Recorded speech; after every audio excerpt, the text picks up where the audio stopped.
Most people don't spend a lot of time thinking about their joints until there's a problem. Arthritis, a torn ACL, things like that can quickly lower our quality of life. So in this video, we're going to take a look at the knee joint in particular, but a lot of what we say about the knee joint applies to joints throughout the body. They're all about allowing movement, but they need a lot of structural support and a lot of things to reduce the friction to make them continue working properly throughout the course of our life. So let's jump to the whiteboard and get started.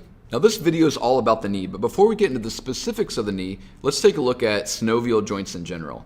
Now, opposed to fibrous joints, such as the sutures between the bones in your skull that allow for no movement whatsoever, or the cartilaginous joints like in our spine, we've got the cartilage discs between the vertebrae of our spine that allows for a little bit of movement of the spine. Synovial joints, however, are all about movement. Think of all the parts of your body that move a lot, such as your shoulder joint, your elbow joint, your wrists, your hips, your knees, your ankles. Those are all synovial joints, and they're all about movement and having a big range of movement. So this diagram shows things that are common to all synovial joints. We've got multiple bones that are going to be connected in the joint.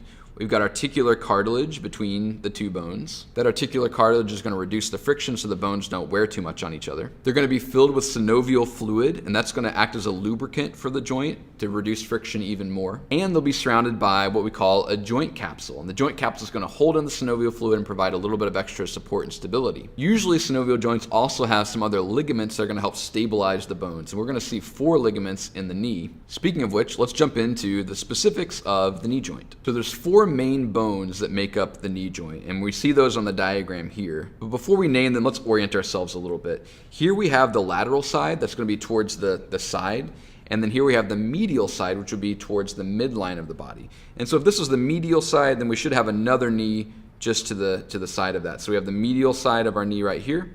We've got the lateral side of our knee right there, and then we've got another leg over in this corner. So the bones that we have here, we've got the femur up at the top, we've got the tibia down here, and then we've got the fibula over here on the side. In addition to those 3, we've got the kneecap with the patella bone, which is going to rest just anterior to the femur. That patella can actually slide a little bit along this groove in the femur there as the knee bends. Now I'm not going to draw it, but there is connective tissue connecting the patella up here and down here to the other bones. But if I draw that in, it's going to cover up all the rest of the diagram. Now, like I said, on any synovial joint, we're going to have articular cartilage that covers the ends of the bones. So it's drawing in the articular cartilage right now on what we call the condyles of the femur. This is a condyle, and that's a condyle, and these 2 pieces that are sticking down out of the femur. Those condyles are going to sit into grooves on the tibial plateau. And you see the top of the tibia is sort of flat, kind of like a plateau is. So the condyles here are going to sit down into the tibial plateau. The first supportive structure we're going to draw on here are called the menisci. You've got 2 of them. We're going to have a lateral meniscus over here on this side, and we've got a medial meniscus over here on this side. And what those menisci do is they act as cushions for that femur.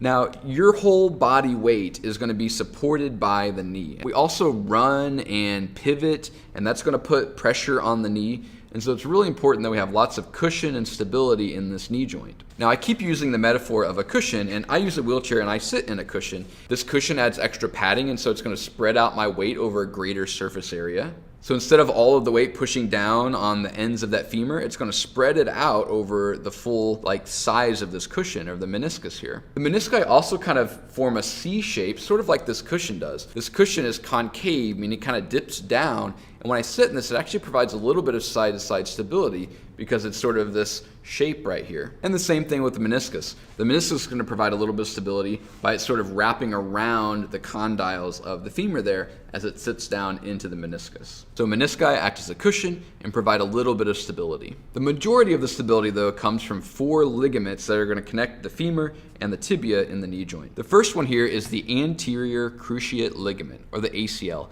And you've probably heard of an ACL, and you may know someone who's torn their ACL. It's a really common sports injury. In a torn ACL, just like it says, this ACL will tear in half right in there, and it'll have to get replaced for that person to be able to stand up and put weight on their knee again. Now, what the anterior cruciate ligament does is it prevents the tibia from moving anteriorly.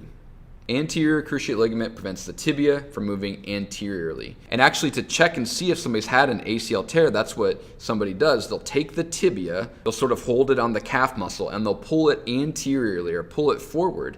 And if it moves forward more than it should, that's a common indicator that the ACL has been torn and is going to need to be repaired. If that's the case, the doctor is going to use some other imaging technique to determine the extent of the damage. But that's kind of the first thing to do, is to take the tibia, move it forward, and if it moves farther than it should, a torn ACL. Now, just posterior to the anterior cruciate ligament, of course, is the posterior cruciate ligament. You'll notice in the diagram that the two ligaments sort of cross each other, hence the name cruciate. Cruciate means to cross, like the word cruzar in Spanish, and the posterior cruciate ligament does the opposite. It's going to prevent the tibia from moving posteriorly or moving back farther than it should. If either the anterior or the posterior cruciate ligament are damaged, they're going to need to be replaced, and the person's not going to be able to stand up and put weight on their knee without those ligaments holding it steady and supporting it. Now, those two ligaments are about providing forward and backward stability.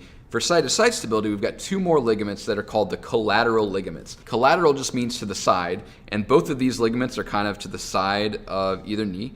And we've got the lateral collateral ligament. Try saying that 5 times fast. Lateral collateral ligament, lateral collateral ligament, lateral collateral ligament, lateral collateral, no. And the medial collateral ligament. What the collateral ligaments do are they prevent the knee joint from rocking side to side like this. If it starts to rock one way, then that ligament will pull taut and prevent it from rocking too far. And so that provides rotational stability of the knee, whereas the cruciate ligaments provide forward and backward stability of the knee. But all of these ligaments are important for keeping the knee stable as you walk around and put weight and pressure on your knee. Now, there's a couple things not pictured in the diagram. One of those is the synovial fluid, and the synovial fluid is going to fill the joint. It's going to be throughout here.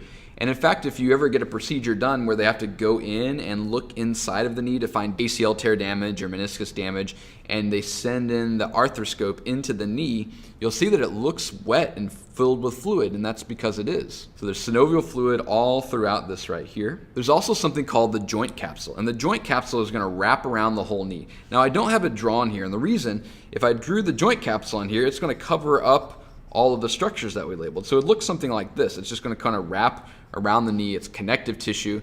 It provides a little bit of stability. It also keeps the synovial fluid in. Well, let's get rid of that because it looks ugly. But just know that that's there. That's the joint capsule wrapping around all of this. All right, let's do a quick recap here.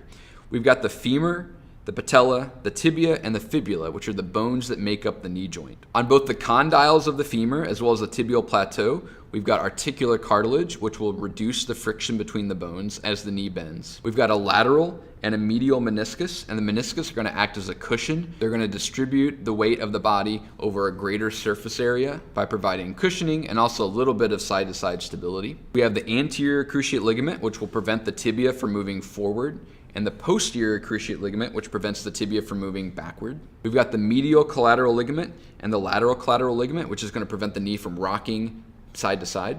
And not pictured in the diagram is we have synovial fluid, which is going to fill the joint and help lubricate it and reduce friction. And we have a fibrous joint capsule that wraps all the way around the knee to provide a little bit of extra stability and to keep in that synovial fluid. All right, here's a blank diagram of the knee joint. Take a moment, pause the video, see if you can identify all of the bones and all of the other structures that make up the knee joint. All right, first we have the bones. We have the femur, the patella, the fibula, and the tibia, the bones that make up the knee joint. We have the articular cartilage on both the femur and the tibia. We have the lateral and medial menisci, which act as a cushion between the tibia and the femur. We have the anterior cruciate ligament, which prevents the tibia from moving anteriorly or forward. We have the posterior cruciate ligament, which prevents the tibia from moving backward. We have the lateral collateral ligament and the medial collateral ligament, which provides side-to-side stability for the knee. We have synovial fluid that fills the knee joint, and we have a joint capsule that wraps all the way around the knee joint. Now, my knee joints, of course, are kind of useless. They're not really doing a lot. They're just kind of chilling there. But if they did work, this video explains how they work. I guess my knee joints are more useful than Terry's knee joints. Poor Terry. What an awkward way to end this video. Great lesson, Mr. Siebert. Great job.